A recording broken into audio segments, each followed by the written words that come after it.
Hello and welcome to TMI with Aldous Tyler for Friday, December 8th, 2023. Coming to you as always from beautiful Madison, Wisconsin. And, well, honestly, I think it's a little more beautiful today than it was just a little over a week ago because, well, Henry Kissinger, subject of the famous claw machine meme where Death was just wondering why on earth he couldn't possibly get a hold of him. Well, he finally did. Kissinger is gone at the, tender young age of 100 years old. And interestingly enough, it was one of those things where once that happened, I was like, all right, this is an important figure to American history and all the way up to recent history. Who's going to be the first out there with a really good summary, if you will, and analysis of his life and impact? And sure enough, wouldn't you know it, Jacobin, the fellows over there had it ready to go. Let's just say they had roughly a century worth of prep time, but they were ready to go. And if you want to go check out, it's at jacobin.com, at JACOBIN.com. But their book, The Good Die Young, The Verdict on Henry Kissinger, is available, and I'm happy to have Jonah Walters, one of the editors of that book. Jonah, welcome to TMI. Thank you for having me. Absolutely. Now, Jonah, at least in a lot of the circles I run in, Henry Kissinger is probably one of the most reviled people that we could point to in American politics, especially when it comes to foreign relations. What did you discover when you were doing the full analysis on his life and his impact?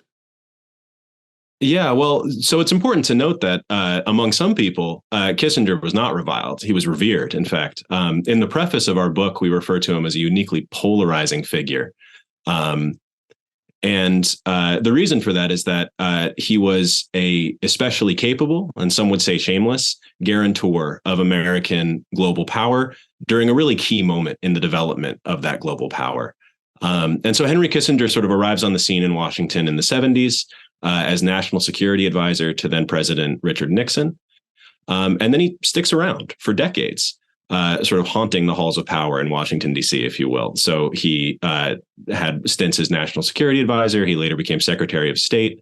And in the process, he made a number of really consequential decisions that had really severe consequences for people's lives all over the world, in places not only like Vietnam, but also in Bangladesh and South America and elsewhere. And even after he sort of left his immediate positions in the 1970s, he also stuck around as a key advisor to presidential administrations, both Republican and Democratic, and increasingly served a function to launder American militism abroad. So he famously convened the Bipartisan Commission on Central America in the 1980s. Which was established to investigate President Ronald Reagan's role in supporting really violent paramilitaries and state forces in that part of the world. And then he shows up again in the early 2000s as a member of the Congressional Committee to investigate 9/11. And for decades ran an extremely influential consultancy called Kissinger and Associates, which similarly advised power brokers around the world. Okay, well, then that makes sense. So basically, if you were into the whole American exceptionalism and our way is the right way, then Kissinger was perhaps a hero of yours. Yes, I think so. And certainly he's been celebrated as a hero by a lot of really influential people, Republicans and Democrats in this country. So, but not Anthony Bourdain, famously enough. I don't know if you saw the quote, or I'm sure you probably have in your research, about him basically saying that once you've been to Cambodia, you will never not want to beat Henry Kissinger to death, I believe is what he said, or at least I'm paraphrasing. So let's dig into that for just a moment. What exactly is it that Kissinger did influence-wise that so bedeviled the people of Cambodia? Well, in Cambodia in particular, Kissinger was really influential in establishing and perpetuating an illegal U.S. bombing campaign. which killed countless Cambodians and really decimated political institutions in that country in a way that took decades to recover from. And certainly people in Cambodia, and I think this is part of what Anthony Bourdain was referencing in the quote you just mentioned, certainly people in Cambodia continue to live with the consequences of Kissinger's decisions. Not only in the political format of their country and the sort of limited horizon of possibility that was open to them during the 20th century and into the 21st, but also in a very real way, because of the unexploded ordnance that continues to exist in Cambodia. There are still American bombs lying under layers of soil in that country that have yet to explode and that regularly do explode and kill and maim people to this day. Wow. And is it safe to say or fair to say that without Kissinger's influence, that just wouldn't have been the reality for Cambodia? I'm not sure. I mean, that's a counterfactual, so it's very hard to make statements like that when we're talking about history. Certainly, Kissinger was not the only person in the United States or in the Nixon administration that had a, we'll say, especially cavalier attitude toward the lives of people in countries like Cambodia. I think there were many avatars of American power at this time that would have gladly bombed Cambodia, and that supported the president's decision to do so. But certainly, Kissinger was remarkably effective at advancing U.S. strategic interests, not only in Cambodia but elsewhere. And showed a really striking degree of carelessness and cruelty in doing so. Yeah, well, it's certainly not as if there aren't other remnants of the Nixon administration that have haunted us for decades after.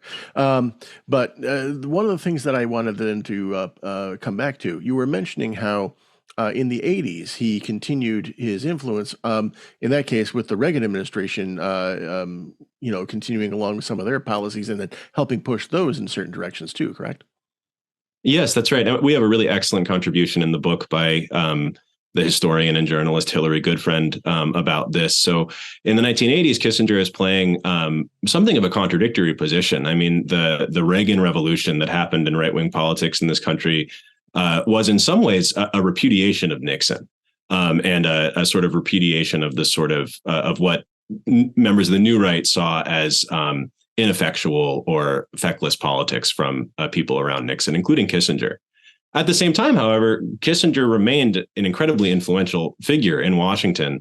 And as I mentioned at the top of the show, was called upon at this key moment to not necessarily to vindicate Ronald Reagan, because the report that he ends up producing doesn't necessarily vindicate everything that the Reagan administration did in Central America, but it certainly did contribute to a sense amongst U.S. political elites and people in the U.S. more broadly that what was wrong in Central America was the influence of careless and destructive communist movements that may or may not be supported by bad actors overseas that were destabilizing the region for their own ends, rather than what I think we can now confidently say was really happening, which was that there were popular movements of peasants and workers and others rising up against extremely repressive governments that were supported by the U.S. and other world powers. And those governments were responding with egregious force and committing massacres and atrocities against their own people.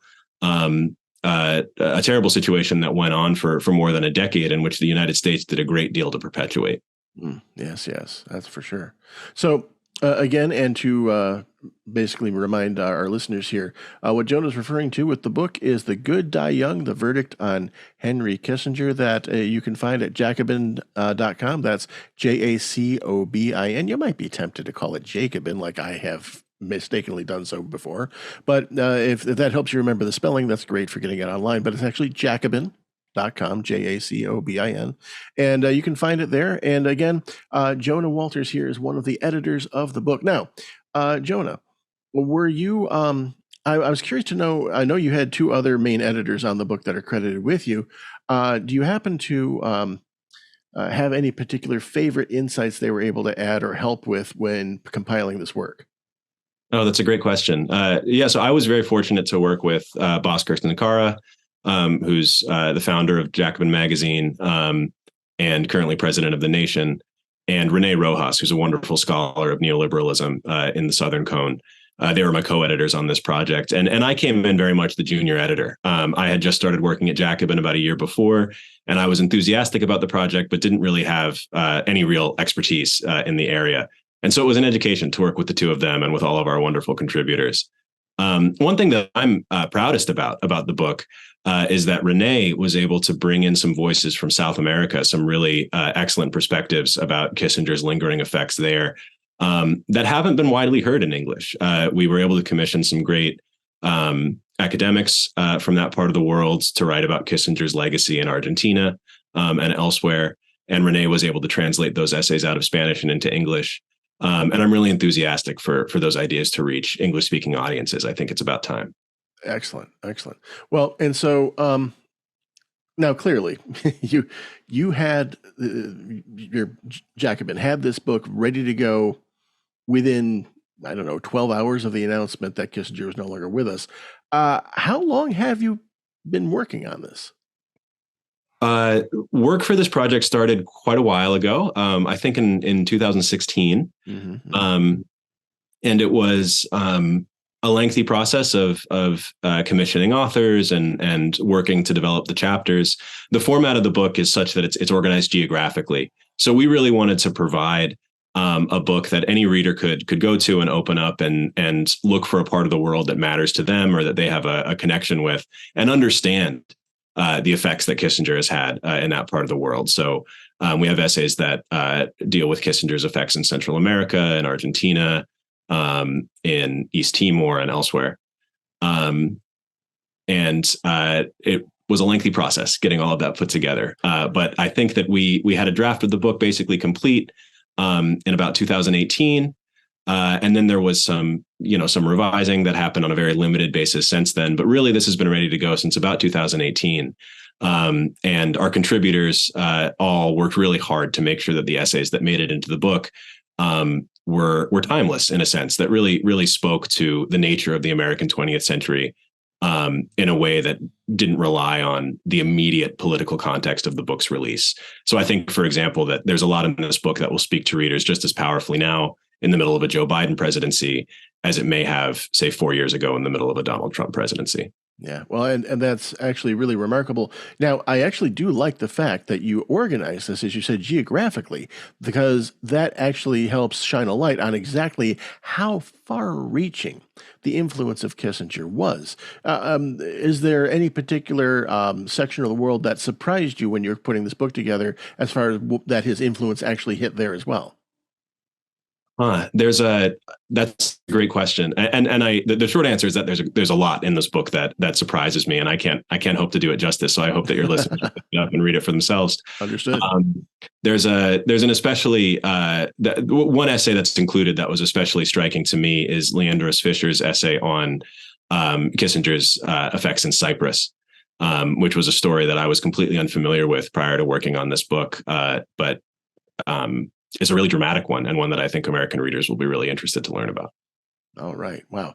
So again, we're talking to Jonah Walters, and again, Jacobin.com, that's JACOBIN.com is where you can find The Good Die Young, the verdict on Henry Kissinger. Of course, the title there being a play on the long-standing saying that Billy Joel wound up making a hit song out of, that only the good die young. And at 100, that Henry seems to have put himself well outside of that. Now, the question I would then have is, I believe, if I'm not mistaken, that Kissinger continued to have plenty of influence into the 90s under the Clinton administration as well. Is that correct? Well, that certainly is correct. And in fact, I mean, it's been really striking that it was really only with Kissinger's 100th birthday earlier this year that I started to see some dings to his reputation, certainly among mainstream commentators or political elites.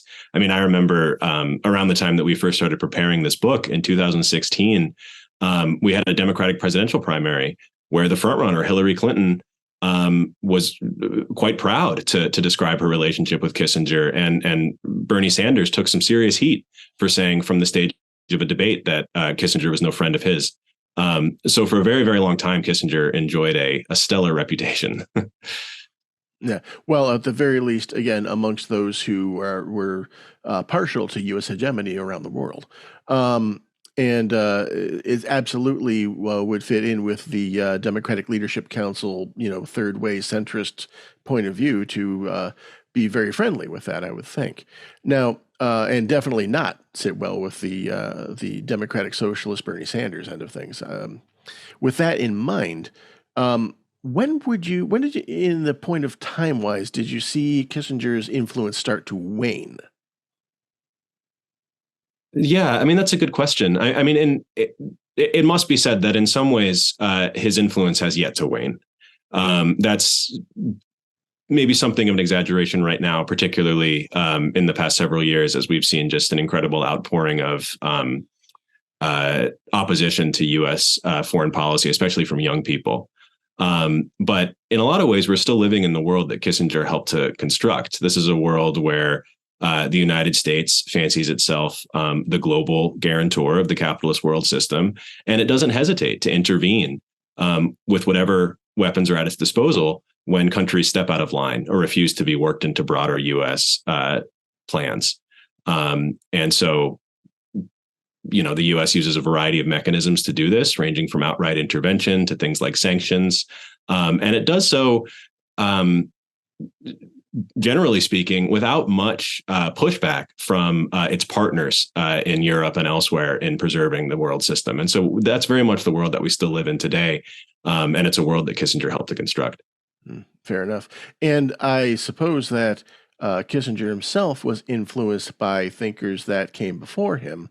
Do you happen to, were you able to dig up or come up with any of that kind of information in compiling this work?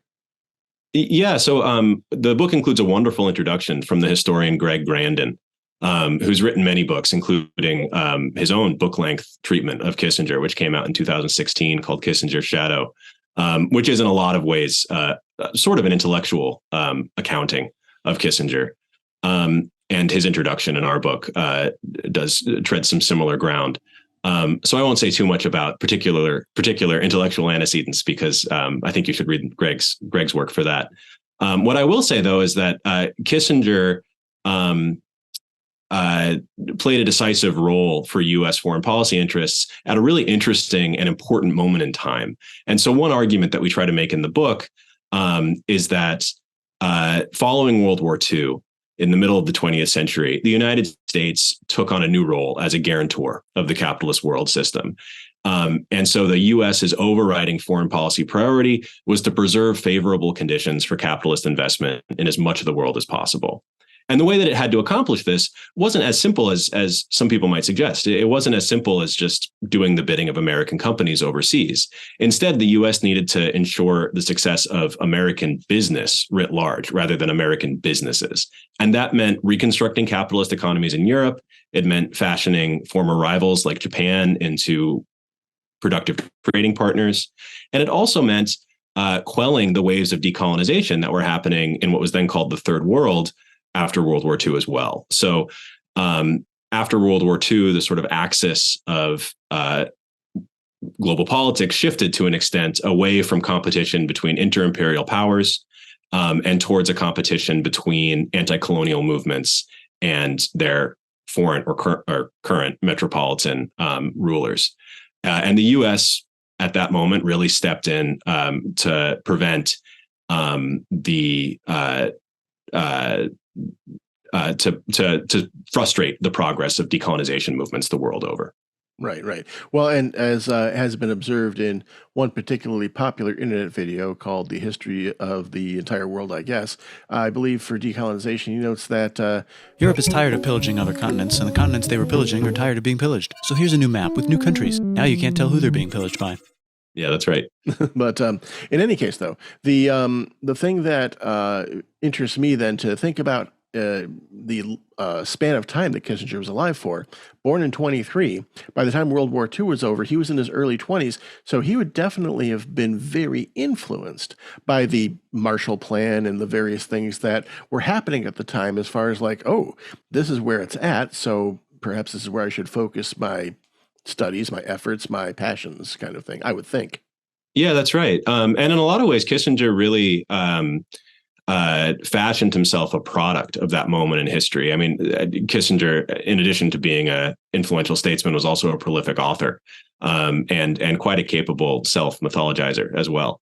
And so the story he tells about himself, and to a great extent, it's true, is that he was born in Germany. He ended up leaving Germany to come to the United States, fleeing Nazi repression. As a young boy, he arrives in the United States. And he saw his grand project as an intellectual and as a statesman as being to prevent the kind of politics that had forced his own family to flee Germany, the politics of Hitler, the politics of despotism and tyranny and dictatorship. And so I suppose one outrageous irony about Kissinger's life and legacy is that he was able to present himself as a force against tyranny and against violence in the world, even as he was perpetuating the some of the greatest violences of his lifetime. Well, and it's really kind of funny because I believe in psychological circles that's known as projection.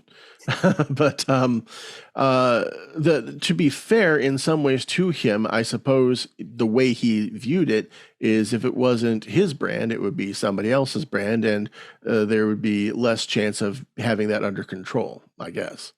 Yeah, I think so, and I think again, I'll mention the work of Greg Grandin here, who wrote the introduction to our book.